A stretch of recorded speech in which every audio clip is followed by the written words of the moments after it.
Well, hello there, ladies and gentlemen, boys and girls, children of all ages. My name is DB333, and welcome back to Round 4 of the New Order, Last Days of Europe, as the good old US of A. In last video, we had a bit of a spook with a submarine coming our way from Japan, but it turns out we just got free stuff from it.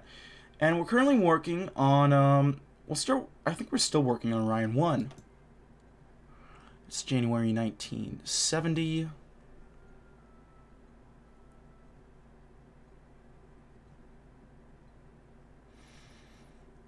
I think we can go ahead and siphon off funding, but first, I'm going to grab my charger. Because my phone is at 5%, and I need to keep my timer going.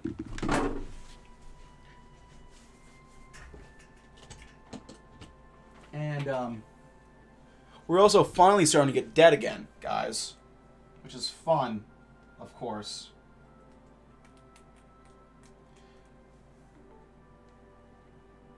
Okay, I'll just have to leave my phone here and let it charge for now.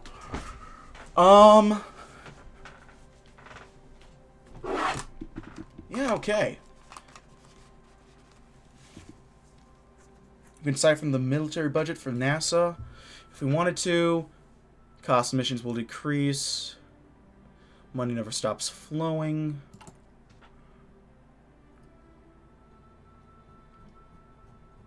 Public support is 52%, not too bad. I think we might want to get working, maybe, on beating back Big Pharma.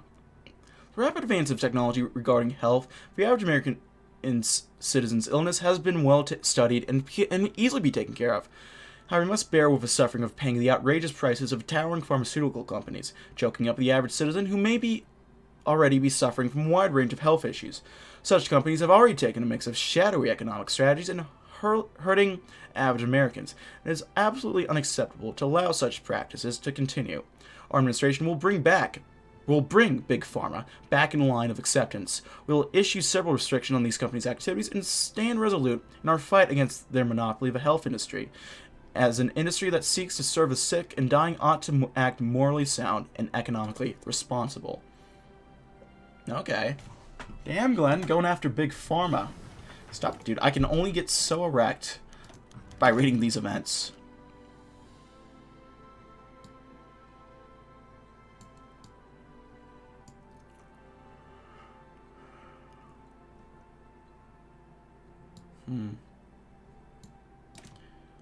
Well, John, that's sort of why I call you here. You are, after all, a former astronaut. You know a thing or two about rockets. You're paying for the ones we're developing, so I want your opinion on what path you think we should go.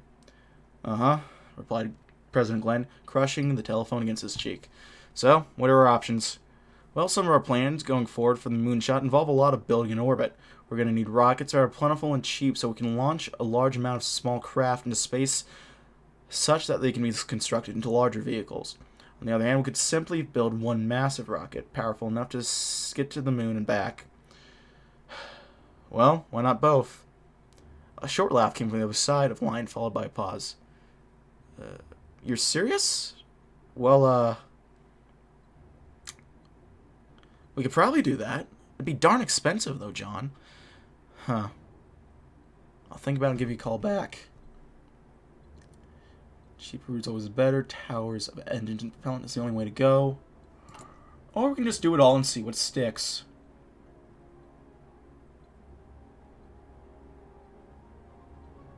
Yeah, let's do it all and see what sticks. Wait, I'll wait until February. And we'll see what this event gives us. Because if it's bad, we might want to go for something else. Class 1 Senate elections. Shit, what do we want to do? I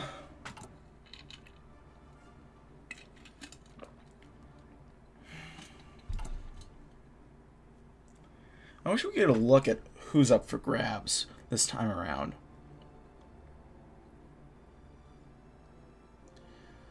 Keep America strong and free. Vote R&D. And we'll go and see the tilt towards the NPP victory.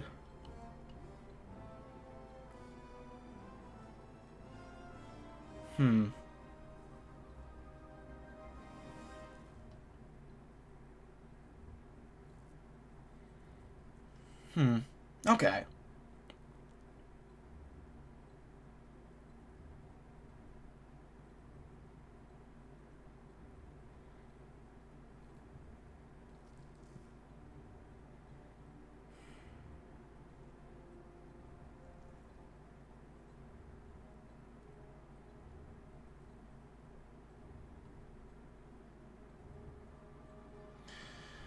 We'll go and campaign in the Southwest. Actually, I think I'll do a kind of cheesy tactic. Actually, do I want to do that? I'll do a cheesy tactic.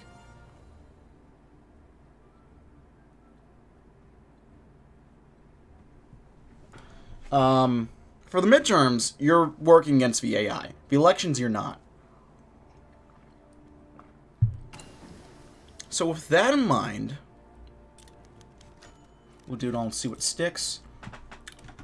I'll save real quick.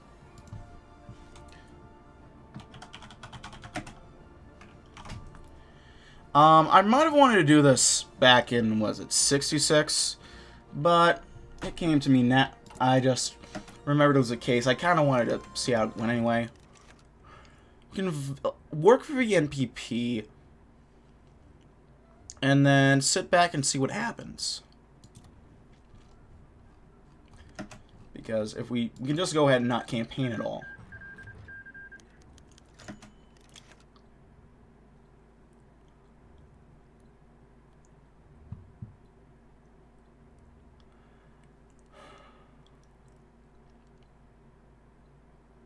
John Glenn sent to the Oval Office, reading and signing a menagerie of papers spread out across his desk when he was interrupted by a ding of his PA's voice over the intercom. Mr. President, she said of her meek little voice, James Webb is on the line, the administrator of... Nah, I know he is, Francine, thank you, he said with a hint of annoyance. Picking up his phone, he greeted and asked the administrator. Hi, James. Hi, John. Listen, we may have found a wealthy investor for the Diana program. How wealthy? Very. From what he says, he could cover up a tenth of the entire project cost in exchange for regular upgrades dates on progress. There's a catch, though. His wealth seems suspect. I'd like to have the IRS audit him before we accept any money from him. That might scare him away, though. I'll load the save back. I don't like this. This is spooking me. I'll just do the midterm 70 low save. No. War is hell, indeed.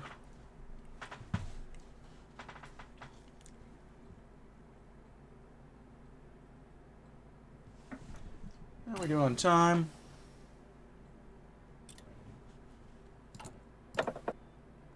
Oh wait, I actually have to load up the autosave because I already made the decision in that time. Shit, right.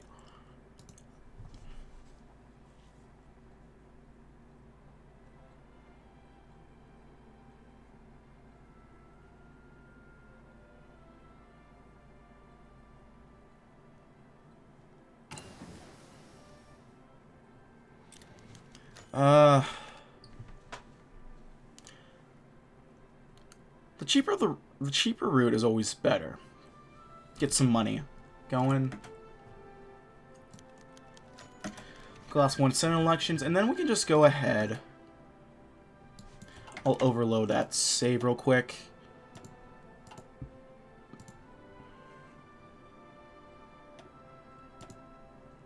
I'm trying to think, like, do we actually want... What do we want midterm-wise? Because we might want to knock some Republicans out, some Democrats out.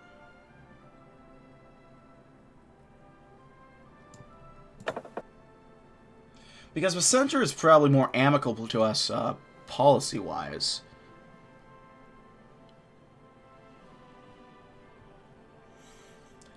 But at the same time... Yeah, I don't know.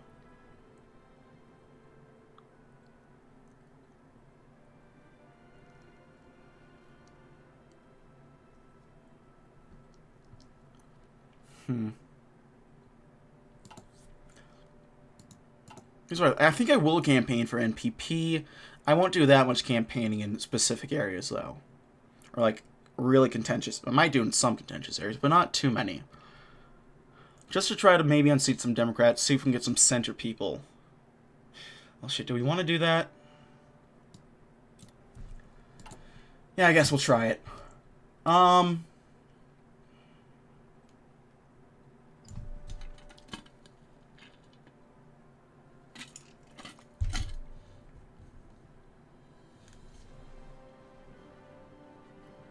West Coast is hanging on.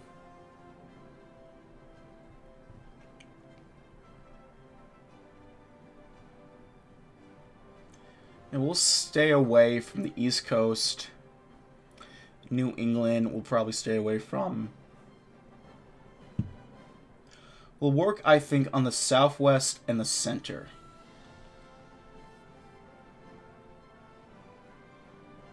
Yeah, Southwest and center, I think. Alright, Southwest. How about Deep South?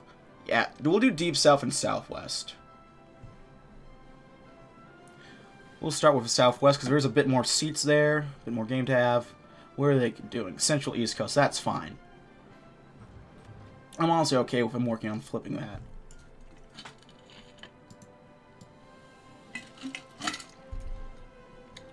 Hopefully more Republicans have more people on our party line who will help us out.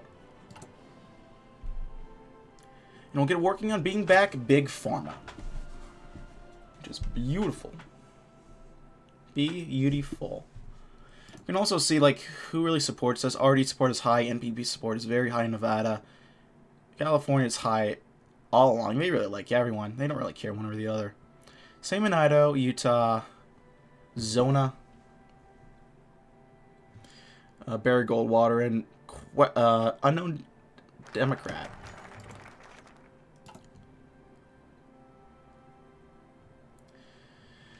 Encouraged by his recent successes against the exploitative pharmaceutical industry in America, President Glenn has committed price controls over most of the over-the-counter pharmacia, with particularly stringent controls on medicine for chronic conditions, e.g. heart medication. Sadly, the party is seriously split on the matter, with Democrats and California Republicans being strongly opposed to any such intrusions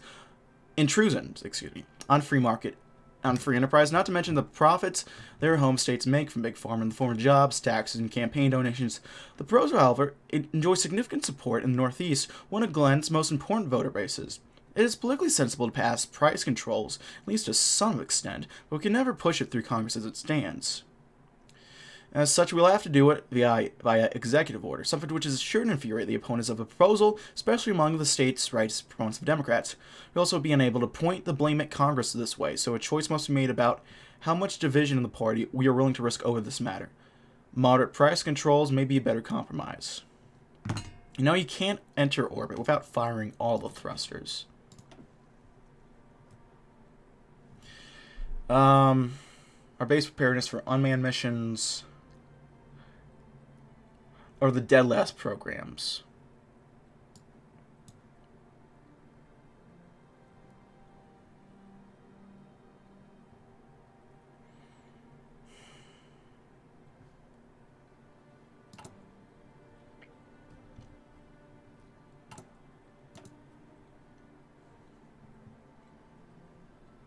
I think we should work down here, siphon off some funding. Depending on budget is massive, it's the single largest item in federal expenditure. Now, while most of it goes to things like paying our soldiers and maintaining our tanks, ships, and planes, there's actually a bit here and there that isn't actually going to keep America safe right now. Pet projects, bloated defense contracts, and theoretical programs that are years, if not decades, away from fruition. If we divert some funding away from these programs to NASA, we can get to space much faster. And if you guys in uniforms with too many stars on their shoulders and not enough imagination in their brains start yelling, well, so be it.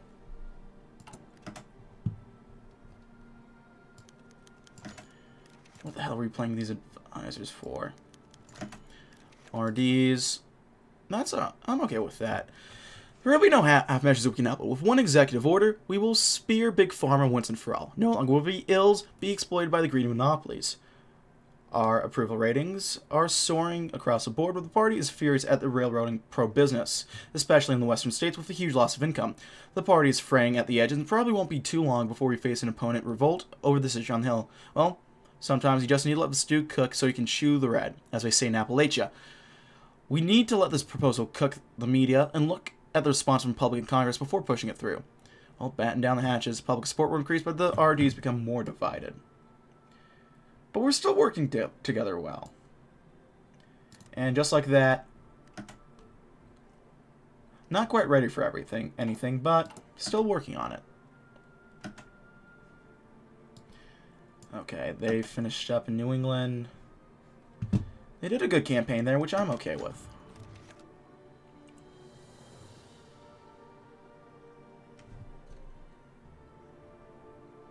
Ooh. President John Glenn grit his teeth in frustration, a pen twirling round and round between his fingers, as if he was attempting to hypnotize the concerned staffers watching his quiet fuming.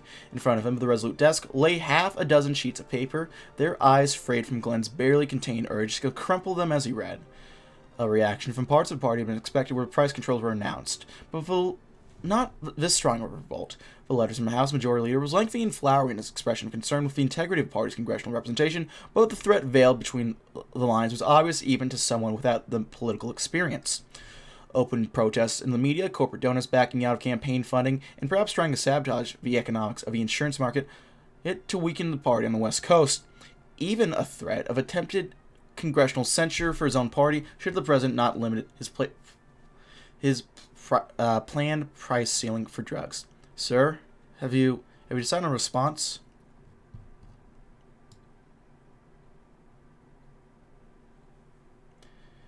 I can get some technicians, buy blueprints.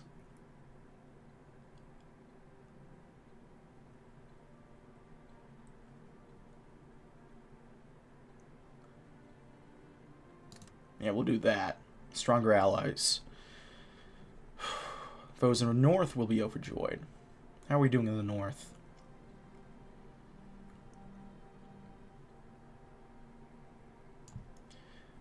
Yeah, let's do it. Price controls stand as is across the board.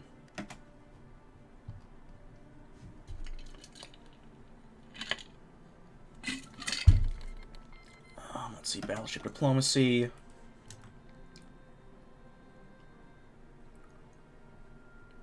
Next, we might want to go ahead and go with, I think we already did Southwest.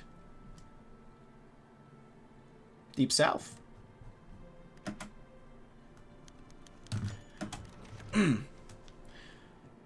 Glenn refused to bow to corporate shills on the West Coast, and the stubborn reactionaries under administration is reveling in the triumph of the progressive faction of the party. Our approval is shot up, not only for our northeastern base, but also for the public in general. Sure, the West Coast representatives and governors are furious, and the party is buckling under internal division, and the stock market has taken a noticeable downturn in recent days, but surely this is a small price to pay for cementing Glennism as a thinking of a progressive future, whether it be between the stars or here at the Blue Marble. Small step for the president, a large step for the L.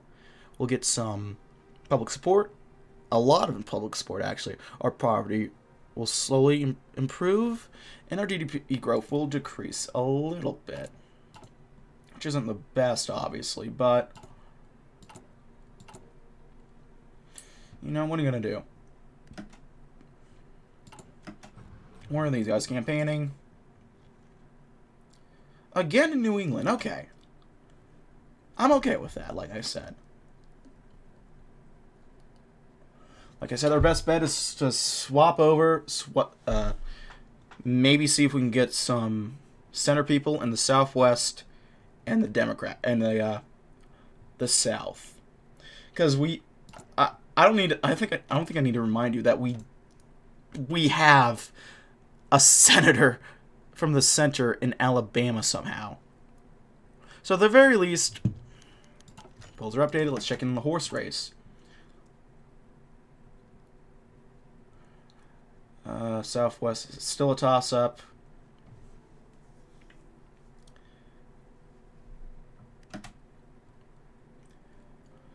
If we get some center people, it might be worth it. If not, then at the very least, siphon funding. Let's go and upgrade facilities. The Jet Propulsion Area Lab is a crown jewel of the American space program. However, with budget cuts and manpower shortages in the last few years, the facility has fallen into a state of disorganization and demoralization. But that's nothing that a few $1 million and some brand new room-sized computers and a coat of paint can't fix. Soon the contagious streams of youngsters wanting to build the spaceships of the future to explore the solar system to see if the truth is out there. The cost of all missions will decrease. And so, how's Orion 1 doing? Still doing the stronger alloys.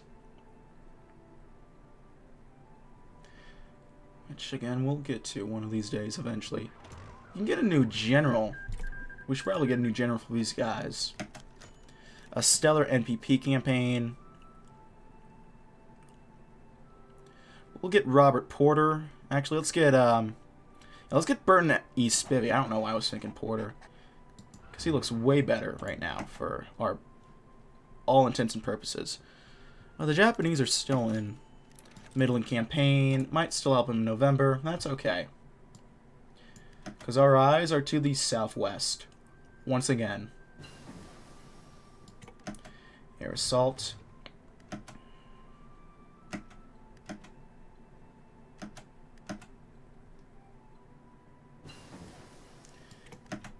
Alright, onwards to the southwest. Wow, the East Coast is a total toss-up. Holy shit.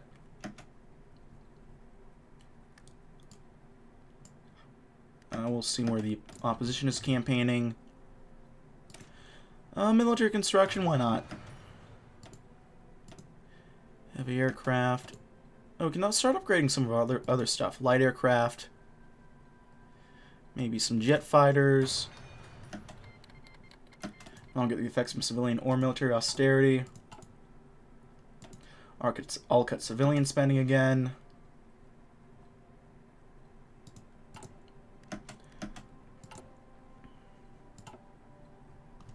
Where's the opposition campaigning at? The upper south, that's fine. Yeah, that's totally fine. Oh.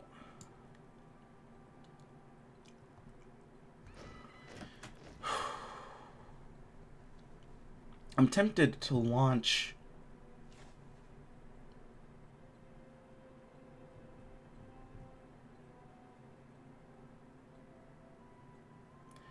Let's buy up some blueprints. Maybe bringing some technicians.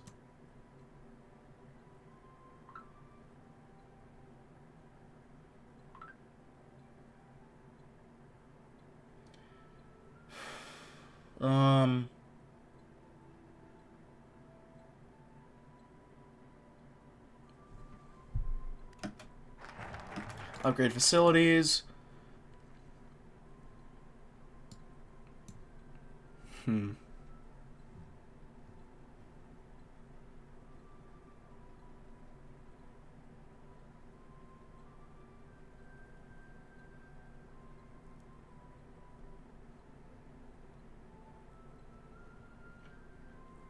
How about the power of the atom?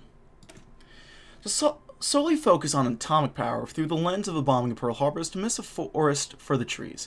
Nuclear energy, if harnessed correctly, could provide nearly limitless energy for millions of Americans still suffering from blackouts or interrupted deliveries of coal and oil. It's high time we doubled our scientific efforts to harness the power of the atom, both its peaceful and warlike applications, to succor our people and instill fear in our enemies. Well, that works with me. How's our public support? 55%. I'm gonna save. I'm gonna see if I can't launch it. Launch.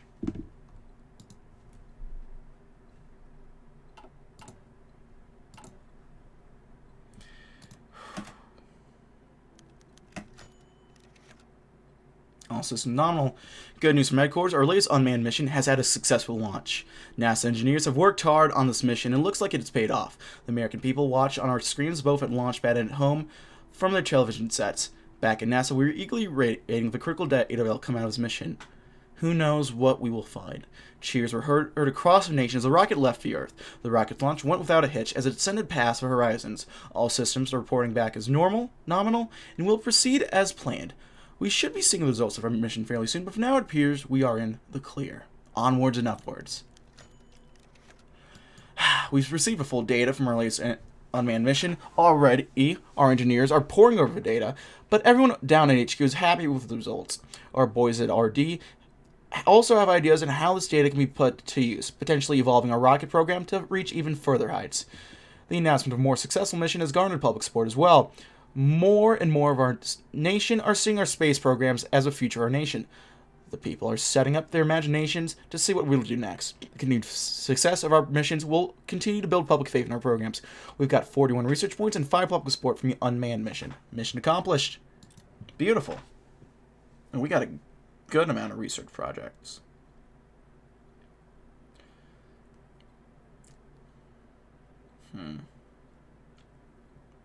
Orion, Eros, and Minerva.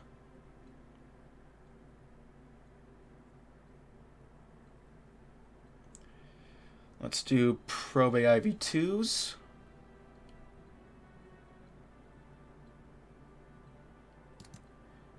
And some cutting-edge materials. Power of the atom. Might want to get working on the Minerva program. Change things up a little bit. We can do some joint testing programs, perhaps. Yeah, let's do that. Raise the budget a little bit. Let's invest into the Minerva programs. Encryption and decryption boosts.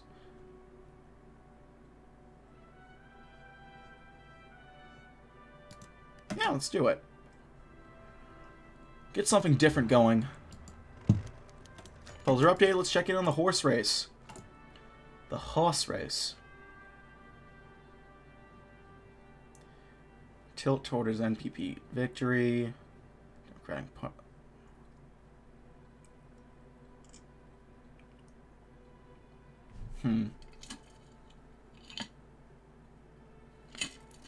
Southwest.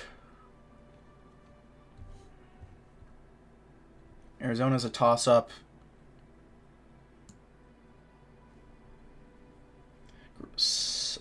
The Deep South. Still a toss-up in Mississippi. An uninspired NPP campaign. We're just not having the best of luck in the Southwest, are we? But hey, soon enough we'll head to the Deep South. They run a respectable campaign in the West Coast. That's good for us. I mean, I'm okay with the center in theory winning, but I don't want any Republicans picking up seats. Let's improve rubber processing.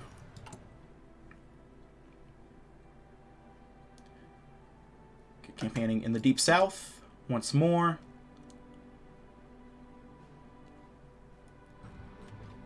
And where are they campaigning? The West Coast again. Hey, good for you guys. I wish you the best of luck.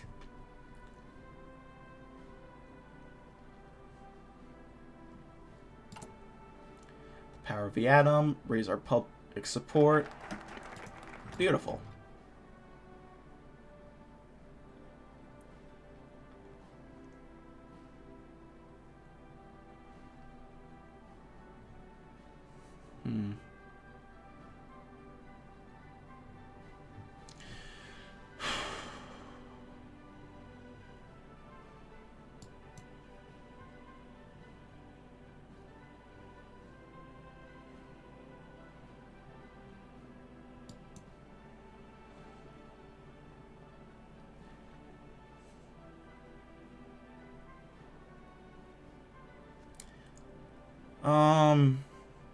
I'm thinking we might want to go for men over machines. And then unlock the Deadless program. Man missions designed to explore orbit gives an increased base preparedness for all missions. Yeah, that'll be good. Our computers are capable of calculation at speeds that would have been impossible a few decades ago, but they suffer from one fundamental flaw. They are only as good as the people operating them. The same goes for our spacecraft's intricate machines that require an advanced understanding of their operations. Every member of NASA must be intimately familiar with their role in the team and prepared to do their job, from Director Reb to the astronauts manning our spacecrafts to the support staff on ground control. Machines serve our purposes well, but they only reach other worlds under the guidance of men. There we go. And we can do an increase to their budget with that bottom tree.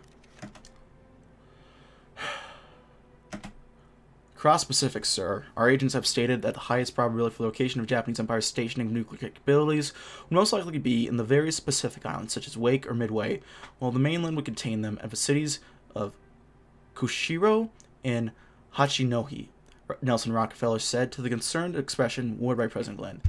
Regarding the Germans, they would most likely have spread out the nuclear weapons across the multiple fronts they have to deal with. However, our main concern would most likely be within secret coverage within their French puppet or even the Northern Sea in Wilhelmshaven to launch into the Atlantic and preparing a nuclear strike by sea. The reports laid out by Secretary of State did not smother the worries held by the President of the United States' nuclear capabilities. His attention did not play to the favor of peace and common manhood within the enemy's eyes as far as the President was concerned. However, for years of experience piloting aircraft taught John Glenn anything was not to panic in the middle of a crisis unless you seek to crash and burn, was a simple rule. But it wasn't a simple one, but an effective one. The man with the bigger gun is going to win the fight.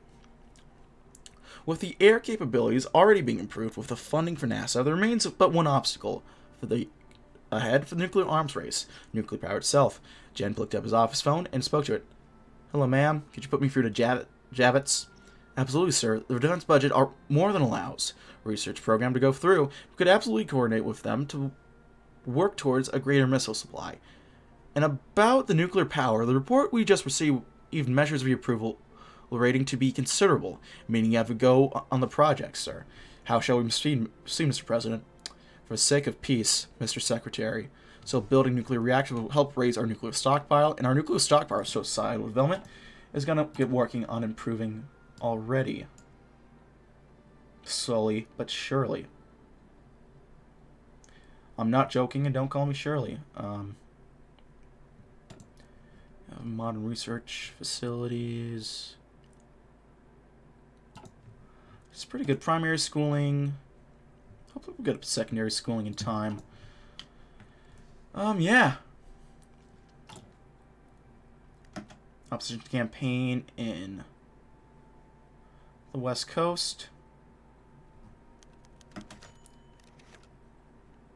Ooh. For half a century, the world ran on one resource: oil. Even today, petroleum is vital for the economy to keep a country's cars, ships, and trains moving, to refine into chemicals, plastics, synthesize rubbers, and to burn into power plants to provide electricity to millions. Natural gas to provide heating. All modern life depends on the oil industry. But now President Glenn is moving aggressively on his plan to build nuclear reactors everywhere, to power the nation with atomic power through the National Nuclear Commission. This is increasingly more concern for boards of stockholders of big oil companies like Exxon, Texaco, Mobil, and Standard Oil of California. America is less reliant on oil products for electricity and heating, and the huge sector of the market will disappear nearly overnight. They will lose millions, if not billions of dollars. Analysts predict that this will be years, if not decades, for nuclear power to become cost-effective. The oil companies had banked on that. Then Glenn came in, subsidized the building of reactors, and the price of a nuclear energy is dropping fast. Soon it will be cheaper to build a big, expensive reactor and deal with the minimal maintenance cost than it would be to keep prospecting and shipping oil refineries and then to power plants. That's the last big thing the oil companies need. Of course, they don't ever say that it was for their bottom line. No, instead they'll be talking about the possible dangers of radiation and meltdowns, the security of oil reserves in Texas, or the use of government funds to subsidize something that the private market would be able to handle. Big oil, working through shell companies, are going to fund Glenn's opposition, such as the NPP, who are not as keen as spending billions to build reactors all over America. Anything to save the industry that has powered America and the world thus far into the 20th century. The oil must flow. Okay. Man, Glenn is dealing with big oil right now, so it's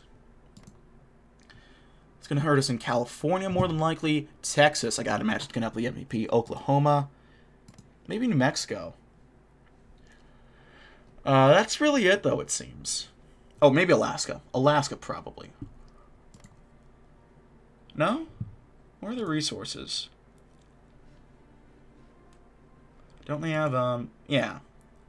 You'd think Alaska would be. Because Alaska has a pretty big oil industry. I don't know.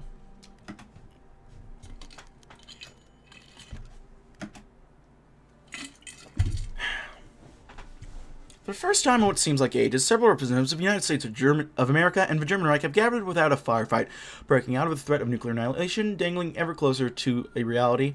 The conference is meant to serve as a means of detente and warming of relations. Though, for the men who will be attending, the tension is seemingly more palpable than ever. The conference goes well, both sides will seek to benefit from increased cooperation. A poor result, however, could lead to sharp escalation of conflicts between the two sides. Meeting the capital of neutral Sweden, the President and the Fuhrer exchanged brief, meaningless pleasantries in the public eye before continuing into the building that has been set aside for conference. The U.S. would speak first, setting terms for what they have deemed necessary for increased cooperation between themselves and the right. The Germans would respond in kind, and as such, if the conference went well, at first, with the two sides making minor concessions and avoiding most discussion of the South African War. Eventually, however, the United States delegation made a proposal that would require more consideration than the previous ones had. The Americans wanted the Germans to consent to give the President a direct line to the Fuhrer for quick action in times of crisis. The German delegation quickly began to discuss the matters among themselves. How will they decide?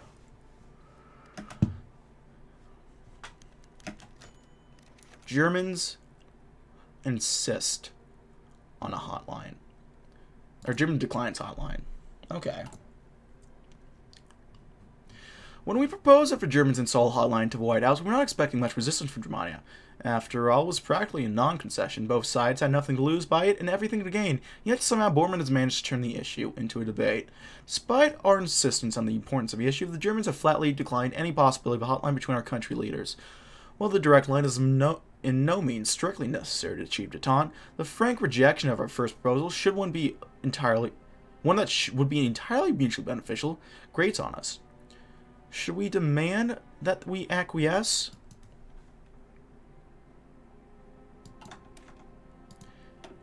We'll save.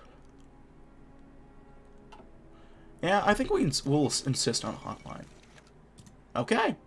The President of the United States gently gripped the Fuhrer's hand and shook it, thinking of all the men who had died in South Africa. With this agreement, hopefully, such a thing would never happen again. The OFN was safe from any further attacks, at least from the east.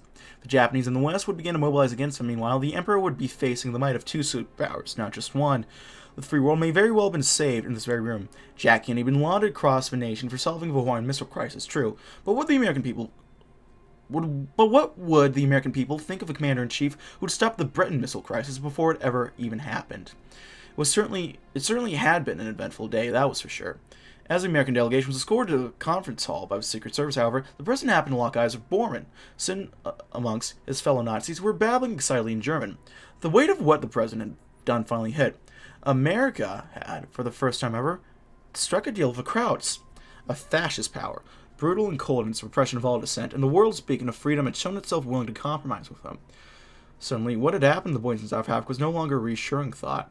Nonetheless, the President shook themselves of dread, placed their doubts aside, and stepped through the conference hall doors. Immediately, a gaggle of reporters swarmed the group, flashing cameras and asking questions. A single reporter's voice was heard among the rest, asking the President what had occurred behind those closed doors. The President took a breath and answered, "We made history." There we are. Alright, we can test for rockets. Run diagnostic simulations, Jesus.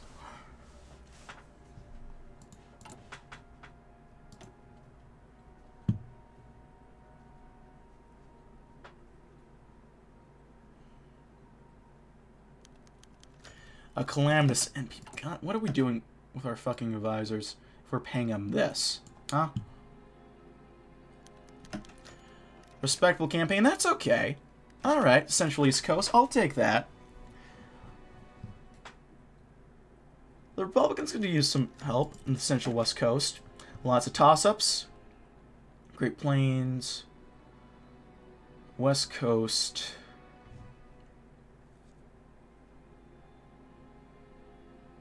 Texas. Arizona was tilting NPP. Southwest. Deep South is still a toss-up. We'll get working again on the Southwest. There we go, the Southwest.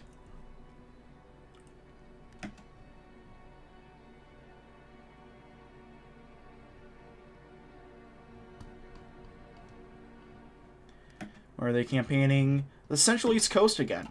Very intelligent move on them. I would be doing that right now if I wasn't trying to lose that intentionally. As flexible automation techniques. Man over machines. There we go. We can go ahead and do... make sure the money never stops flowing.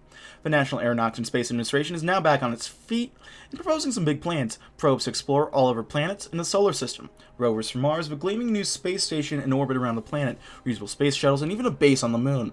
All powered by bigger and more powerful rockets. It'll be expensive in tens of billions of dollars, but that is a small price to pay to further our knowledge of space, the universe, and our place in it.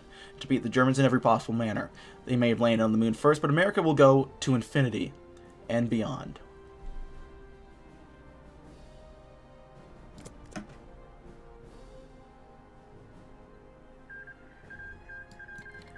Dhofar rebellions beat Oman. Okay. Iraq collapses into civil war. Syrian Republic. Neat little color. I like that. Uh-oh. Nothing good can come out of this. People do not want words. They want the sounds of battle. The battle of destiny. Black gold, red sand.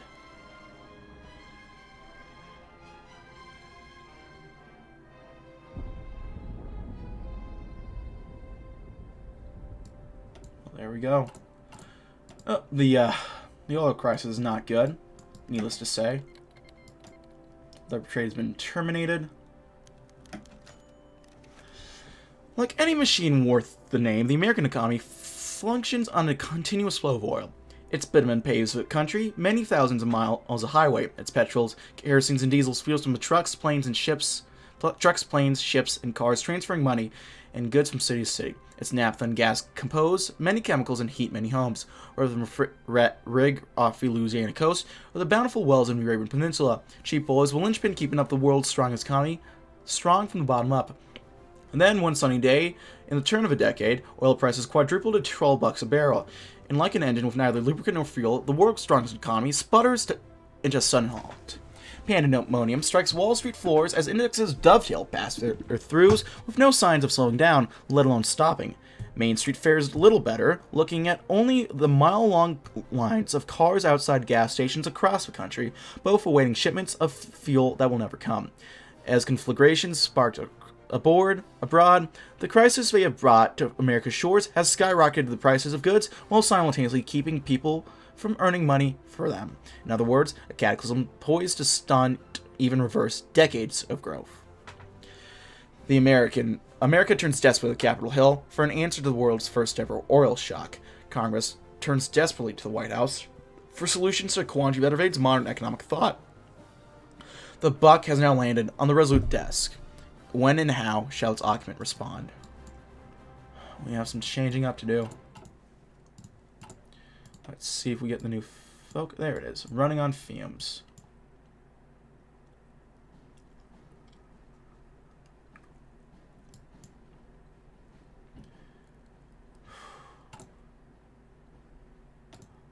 Let's get working on this now. To say that the recent oil crisis has thrown a wrench into our economy is a vast understatement. Much like a well-functioning machine, the U.S. economy is heavily reliant on a steady supply of petroleum to work efficiently. While oil reserves exist in states like Texas and California, it's simply not enough to provide for the ever-growing need of our population. The recent economic malaise of the past few decades is still fresh in the minds of Americans, and as such, preventing another, potentially worse crisis is paramount to our survival. The Presidential Task Force will be formed to secure a new source of oil, calm down internal strife, and apply a handful of administrative measures to resolve the issue. We can survive anything the world throws at us. So let's look at the oil crisis thing. Ooh. The recent crisis of the Eni oil company, oil prices worldwide are going under a period of rapid fluctuation. Resulted strife throughout the world has spread to crash over the global market as a whole. Regardless of ideology, nationality, or loyalty, economic experts worldwide agree on only one thing. The only hope for economic survival is to ride out the storm and pray for a miracle. Ooh, fuck.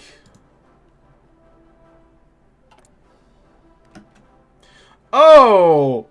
Deficit! That is huge. Holy shit. Let's get some improved oil processing right now, I guess. Man.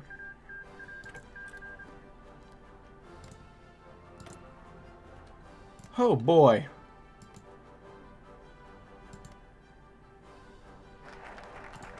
We're running on fumes still. Yeah, all is not well. Shit, we gotta worry on about this. Texas is one of the largest producers of crude oil in the world. Despite this fact, it's not enough to keep up with the needs of domestic oil use. Although there are already plenty of corporations.